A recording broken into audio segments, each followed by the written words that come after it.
बिस्मिल्लाहिर्रहमानिर्रहीम। अस्सलाम वालेकुम। आप लोग देख रहे हैं यूट्यूब चैनल ऑन विजडम और मैं हूं इंजीनियर एडवोकेट अयास नूर। आज की वीडियो में हम देखेंगे कि सिविल और क्रिमिनल लॉ के बीच में क्या फ़र्क है। ये दोनों चीज़ें बड़ी इस्तेमाल होती हैं हमारी रोज़मर्रा की ज़िंदगी में, डेली लाइफ के अंदर। हम कहते हैं भाई ये सिविल केस है, हम कहते हैं जी ये क्रिमिनल केस है। तो भाई आखिर ये है क्या, ये मामलात क्या हैं, इनमें क्या फ़र्क है। सिविल केस क्या होता है, सिविल लॉ क्या होता है, क्रिमिनल केस या क्रिमिनल लॉ क्या होता है, ये हम सब देखेंगे आज की वीडियो में। सबसे पहले देखें, किसी भी मुल्क के अंदर एक कानून होता है और कानून के तहत पूरा का पूरा मुल्क जो है ना वो चल रहा होता है। उसमें बुनियादी कानून में दो ब्रांचेस बनाई गई हैं। वैसे तो बहुत सारी ब्रांचेस हैं, लेकिन बुनियादी तौर पे बेसिक जो है ना बड़ी ब्रांचेस वो दो हैं, या दो कैटेगरीज बोलें, या दो काइंड्स बोलें, या दो टाइप्स बोलें, जो आपको मर्जी समझ आए आप वो बोलें, लेकिन दो बड़ी अहम चीज़ें हैं। एक है सिविल और एक है क्रिमिनल। अब सिविल कानून या सिविल केसेस उस चीज़ को बोलते हैं जिसके अंदर आप लोगों के जो ज़ाती मसाइल होते हैं, जैसे फैमिली के मसाइल, शादी के मसाइल, जैसे प्रॉपर्टी का मसाइल, किसी के साथ आपने जो कॉन्ट्रैक्ट किया होता है, मुआहदा किया, उसका मसाइल, मतलब इस तरह के मामला जिसमें दो लोग इन्वॉल्व होते हैं, दो पर्सन इन्वॉल्व होते हैं। जबकि क्रिमिनल के अंदर ऐसे मामलात होते हैं जिसके अंदर आप एक्चुअली कुछ क्राइम करते हैं, कुछ ऐसा काम करते हैं जो आपको हुकूमत ने मना किया हुआ है।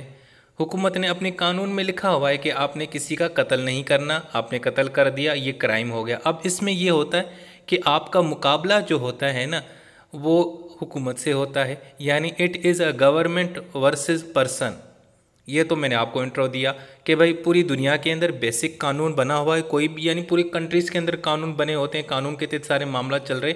उस कानून में दो बड़ी ब्रांचेस हैं, एक है सिविल और एक है क्रिमिनल।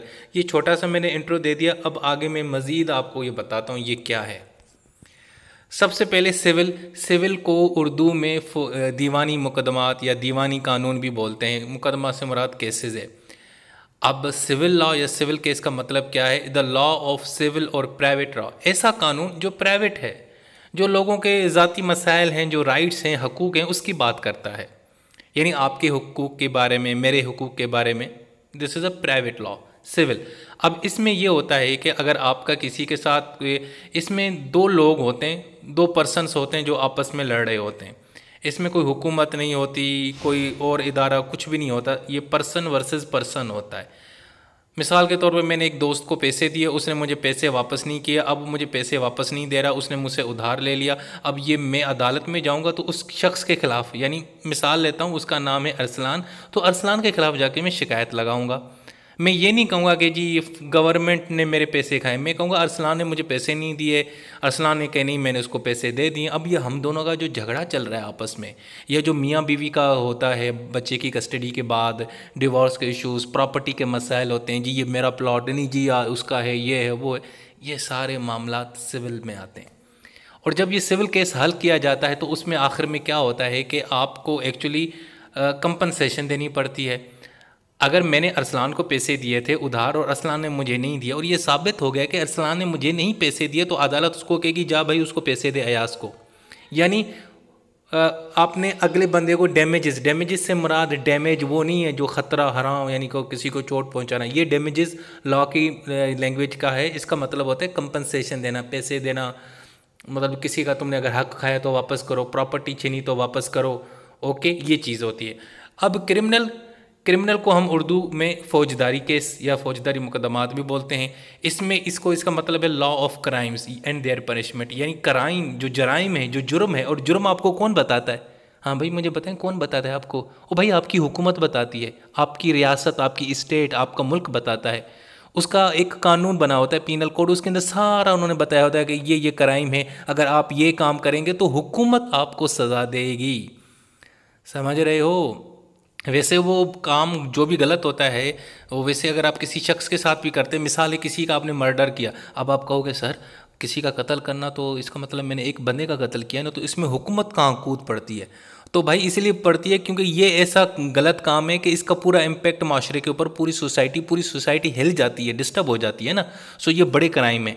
किसी का रेप करना, स्मगलिंग करना, ये समझो ये इस तरह, या डकैती करना, ये जो काम है ना ये गलत काम है। और ये गलत काम की इनकी जो इंटेंसिटी है, इसका जो असर है वो इतना बड़ा होता है कि पूरे के पूरे सोसाइटी बेचारी डिस्टर्ब हो जाती है। सो इसलिए ये इसका ठेका हुकूमत ने लिया हुआ है। हुकूमत ने कहा है कि जब भी कोई इस तरह का बंदा काम करेगा, हम जनाब उस बंदे को छितर मारेंगे, उसको अदालत में लटकाएंगे। ये यानी यहाँ पे ये होगा गवर्नमेंट या स्टेट वर्सेस पर्सन। अब इसका आउटपुट क्या होता है, इसमें जो बंदा गलत साबित हो जाता है ना कि इसने फलां बंदे का मर्डर किया, तो भाई साहब उसको सज़ा दी जाएगी। उसकी अब सज़ा क्या होगी, या तो उसको मौत की सज़ा देंगे, या उसको जेल में कैद कर देंगे उम्र भर के लिए, या उससे फ़ाइन भी, यानी फ़ाइन तो वैसे पूरी होती है, फ़ाइन भी होती है, बाज़-औक़ात पूरी मौत भी होती है, बाज़-औक़ात कैद में बंद किया जाता है 3-4-6 माह 10 साल, मतलब वो डिपेंड करता है कि आपने कौन सा जुर्म किया है। भाई ये बेसिक चीज़ समझ आ गई। मैं मज़ीद आगे बताता हूँ। अब हम देखते हैं कि सिविल लॉ को, वैसे अब ये मैं साथ में नोट्स भी दिए हैं ताकि काम आए अगर किसी को बताना हो ना। सिविल यानी ऐसे कवानीन जिसके अंदर इंडिविजुअल हो या जो प्राइवेट लोग होते हैं उनकी हम राइट्स के बारे में करते हैं। इसके अंदर ये होता है कि लोगों के जो आपस में जो डिस्प्यूट्स होते हैं ना वो हम हल करते हैं इसके अंदर। ओके हो गया। इसके अंदर जो रिलीफ दिया जाता है, आखिर में जो इसका फैसला होता है, उस फैसले में किसी को आपने मौत की सज़ा नहीं देनी होती या किसी को जेल में कैद नहीं करते। उसमें ये होता है कि अगले बंदे को कहेंगे जाओ यार, जो आपस में मसला, अगर तुमने उसका हक खाया तो उसको हक दो, अगर उसकी प्रॉपर्टी लिए तो प्रॉपर्टी लो, अगर उसके तुमने गाड़ी तोड़ी तो उसकी गाड़ी के पैसे दो जितना नुकसान हुआ। मतलब इस तरह की आपको मतलब उसका आउटपुट निकलेगा। और इसके अंदर जो डैमेजेस कॉज्ड होते हैं सिविल लॉ में, वो कंपनसेशन के ज़रिए मामला हल होता है। अब मैं आपको मिसाल देता हूँ। जैसे यार किराएदार और मालिक मकान का मसला होता है, जैसे तलाक़ों के मामलात हैं, चाइल्ड कस्टडी का मामला होता है, डिस्प्यूट का मामला होता है, पर्सनल इंजरी है, किसी ने आपको चोट पहुंचा दी, इस तरह की चीज़ें।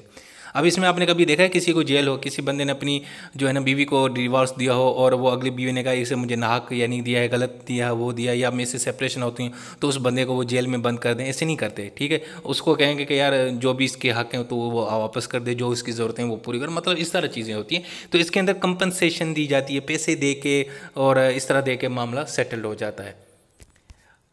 अब इसकी ब्रांचेज़ हैं, सिविल लॉ की ब्रांचेज़ हैं। कॉन्ट्रैक्ट लॉ सुना है आपने, पढ़ा होगा ना, मैंने आपको अपने मेरी वीडियोस बनी हुई है कॉन्ट्रैक्ट का पूरा जो सब्जेक्ट है वो कवर किया। कॉन्ट्रैक्ट लॉ यानी नाम से पता है कि जब दो लोगों के बीच में कॉन्ट्रैक्ट होता है तो वो भी सिविल लॉ के अंदर आता है। प्रॉपर्टी के जितने भी मामला आते हैं, लेन देन ये वो वगैरह, ज़मीन के मामला, तो वो भी सिविल लॉ में आता है।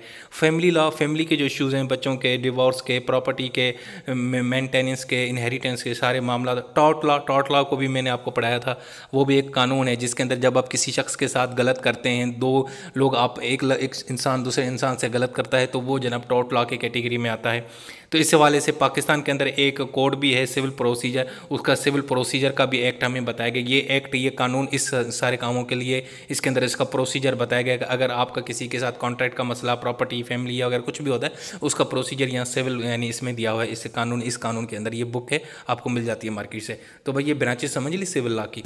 अब आते हैं क्रिमिनल। मैंने आपको बताया कि क्रिमिनल में आपका मुकाबला, आपके मद्दे मुकाबल जनाब पूरा का पूरा माशरा होता है, पूरी हुकूमत होती है और पूरे माशरे की ब्याह पे हुकूमत आपके साथ लड़ती है, आपको वो अदालतों में ले जाती है, आपके ऊपर केस करती है। और इसमें यह होता है कि इसमें जनाब कंपनसेशन ये इस तरह की चीज़ नहीं होती, इसमें भाई अक्सर सज़ा दी जाती है, पनिशमेंट दी जाती है। अब इसमें बड़े बड़े क्राइम्स हैं जैसे मर्डर है, रेप है, रॉबरी है, असॉल्ट है, डकैती, चोरी करना, स्मगलिंग करना, इस तरह के जो मामला हैं, ये सारे क्या हैं, ये क्राइम हैं। और ये किताबों में लिखे हुए हैं। वो जो हुकूमत का पीनल कोड निकलता है ना, पाकिस्तान पीनल कोड या इंडियन पीनल कोड आप नाम सुनते हैं, उसके अंदर ये सारे इसके क्राइम्स लिखे हुए हैं, इनकी सज़ाएँ भी लिखी हुई हैं, पनिशमेंट भी लिखी हुई हैं। अब ये इसके अंदर कौन से कवानीन है, ये देखें, पाकिस्तान इंडियन पिनल कोड 1860, ये है कोड ऑफ क्रिमिनल प्रोसीजर के क्रिमिनल जो कवानीन है उसको आपने केस को लेके किस तरह चलना है, उसका सारा प्रोसीजर इसने बताया। इसी तरीके से एविडेंस एक्ट है और उसको यहाँ पे हमारे यहाँ कानून शहादत आर्डर भी कहा जाता है। तो ये सारे जो कवानीन है ये इसके कैटेगरी में आते हैं। अब इसके मज़ीद हम एग्जांपल दे सकते हैं। सिविल के कौन से हैं, जैसे कस्टडी का मामला होता है, ठीक है, डेफेमेशन है, ब्रीच करते हैं कॉन्ट्रैक्ट, बैंकरप्सी हो जाती है, प्रॉपर्टी डैमेज की। जबकि क्रिमिनल के अंदर होमोसाइड, असॉल्ट, जस्टिस के काम के, यानी अदालत अपना काम करे तो उसके अंदर रुकावट पैदा कर रही हो, तो ये भी भाई क्राइम है। कॉन्स्पिरेसी, साजिश करना मुल्क के खिलाफ, इदारों के खिलाफ, अपने डिपार्टमेंट के खिलाफ, और इलीगल चीज़ आपने अपने पास रखी हुई है, तो ये भी सारी चीज़ें क्राइम के अंदर आती हैं। अब हम इसका जनाब कंपैरिजन ड्रॉ करते हैं। सबसे पहले डेफिनेशन में देखेंगे सिविल क्या है, जनरल लॉ है, ये दो लोगों के दरमियान मसला हो या ऑर्गेनाइजेशन के दरमियान मसला हो, जबकि क्रिमिनल के अंदर ये होता है कि आपका मुकाबला जो है ना पूरे माशरे के साथ होता है, पूरे सोसाइटी के होता है, और सोसाइटी के बिहाफ के ऊपर क्या करता है कि आपकी जो हुकूमत होती है वो आपके साथ मुकाबला करती है, आपके खिलाफ केस फाइल करती है। अब जनाब केस कौन फाइल करता है सिविल लॉ में? प्राइवेट करते हैं। यार मेरा और अरसलान का मामला, या तो अरसलान मेरे खिलाफ अदालत जाएगा या मैं जाऊँगा। अब उस जो भी जानता जाता है उसको हम प्लेंटिफ बोलते हैं, जो दरखास्त लेके जाता है। लेकिन क्रिमिनल लॉ में हुकूमत यानी गवर्नमेंट के जो इदारे हैं वो जाके यानी पुलिस वाले जाके अदालत में जाते हैं और कहते हैं कि जी इस बंदे ने इस बंदे का मर्डर किया, हमने इसको सज़ा देनी, इसको मौत ये करना है, आप जी हमारे ये केस करें। ओके अच्छा, अब सिविल का पर्पज़ क्या है? सिविल का पर्पज़ है जिस बंदे का कोई आपने हक खाया है, उसको पैसे खा दिए हैं, उसकी गाड़ी का नुकसान किया है, या उसके किसी कोई प्रॉपर्टी पे कब्जा कर लिया है, तो भाईजान उसको अपना हक वापस दो। यानी यहाँ पे सिविल में आपके हक की बात की जाती है, आपको हक वापस दिया जाता है। जबकि क्राइम में ये होता है कि क्योंकि आपने क्रिमिनल केसेस के अंदर होता है ये कि आपने क्राइम किया है, और क्राइम जो होता है वो पूरे माशरे के खिलाफ होता है और पूरे माशरा डिस्टर्ब हो जाता है, लोग डर जाते हैं। या देखो अगर आपके मोहल्ले में 2 बंदे मार दिए जाएं जो है ना बिल्कुल दिन को सबके सामने फायर किए हैं, तो आपकी जो है ना लॉ एंड ऑर्डर की सिचुएशन ख़राब हो जाती है। लोग रोडों पे निकलेंगे, एहतजाज करेंगे, भाई ये क्या, ये इंसान, ये जंगल का कानून है, ये तो पूरा माशरा डिस्टर्ब हो जाता है। तो उसमें एक्चुअली पनिशमेंट दी जाती है, उसका मकसद पनिशमेंट है, ताकि लोग जो है ना इंसान के बंदे बन के, जानवर नहीं बल्कि इंसानों के यानी कि बेटे या पुत्र बन के वो रहें। अच्छा जी, उसके अलावा सिविल लॉ कहाँ शुरू होता है? सिविल में ये होता है कि जो बेचारी पार्टी जिसके साथ नुकसान हुआ, जैसे मिसाल है कि मेरे पैसे अरसलान ने खा लिया तो मैं अरसलान के खिलाफ पहले अदालत में चला जाऊँगा, यानी जो मुतासर पार्टी होगी वो चली जाएगी। क्रिमिनल में जनाब आपके खिलाफ कंप्लेंट दाखिल की जाएगी, पुलिस के ज़रिए इन्वेस्टिगेशन होगी। ये सारा मामला जो आप फिल्मों में देख रहे होते हैं ये क्राइम में आता है। अच्छा जी, सिविल में क्या होता है? सिविल में एक्चुअली आप दूसरे लोगों के इंडिविजुअल राइट्स को यानी डिस्टर्ब कर रहे होते हैं। यानी मेरा हक है यार मैं आज़ादी से घूमूं, या मेरा हक है मेरी प्रॉपर्टी के ऊपर फलां बंदे ने मेरा ऊपर कब्जा कर लिया, यानी तो ये हकूक़ की बात होती है। जबकि वहाँ पे एक्चुअली ऑफेंसेस की बात होती है। क्राइम के अंदर जो आप जुर्म कर रहे हो उसको हम डील करते हैं। एक्शन क्या होता है? सिविल लॉ में सू करते हैं हम। अगर हम सुन रहे होते हैं ना हम फिल्मों में, ड्रामों में कि आई विल सू यू, ये सू जो है ना एक्चुअली सिविल केस के में मामला यानी इसको एक्ट किया जाता है। सू का मतलब होता है अदालत में लेके जाना, तुम्हारे ऊपर मैं केस करूंगा, ये करूंगा, वो करूंगा। और जबकि क्रिमिनल लॉ के अंदर उसकी जगह हम बोलते हैं प्रोसिक्यूट, हम इसको प्रोसिक्यूट करेंगे भाई, तुम्हारे ऊपर ट्रायल करेंगे, तुम्हारे गवाह पेश करेंगे और तुम्हें अच्छा खासा सब कुछ साबित करके फिर तुम्हें हम लटका देंगे। अच्छा जी, और है आउटकम क्या निकला? सिविल में रेमेडी निकलती है, क्रिमिनल में पनिशमेंट। अब रेमेडी में क्या होती है जी? अदालतें क्या करती हैं आपको, यानी कि इंजेक्शन हुक्म देती हैं कि फ़लाँ बंदे को जाके इतने पैसे दो, हुक्म देती हैं कि अगले बंदे की प्रॉपर्टी छीन लिया वापस कर दो, ये इस तरह। जबकि उसके अंदर आपको सज़ा बताती है अदालत जज कहता है कि जी इसको मौत की सज़ा है, इसको जी 8 साल जेल में रख दो, ये सारा। अच्छा, इसके बाद इसमें कॉन्सिक्यूस क्या होता है? सिविल लॉ में अगर कोई बंदा बेचारे के ऊपर वो जो भी उसका मसला है वो साबित हो जाता है तो हम कहते हैं कि ये लायबल है, ये लायबल है भाईजान। या साबित होता है या नहीं साबित होता, तो वर्ड यूज़ होता है लायबल, यानी कि ये ज़िम्मे था, इसने ये नहीं किया, लायबल या नॉट लायबल। लेकिन जब क्रिमिनल केस के अंदर वही बंदा जिसके ऊपर जुर्म साबित हो जाता है मर्डर का, तो हम उसको बोलते हैं कि ये गिल्टी है या नहीं गिल्टी। ठीक है, अगर आपके ऊपर केस यानी कि आपने जो गलत काम किया वो साबित हो जाता है और आप क्रिमिनल केसेस के अंदर मामला चल रहा है, तो आपको गिल्टी या नॉट गिल्टी बोलेंगे, यानी वो मासूम है या नहीं है, या इस तरह मुजरिम है या नहीं है।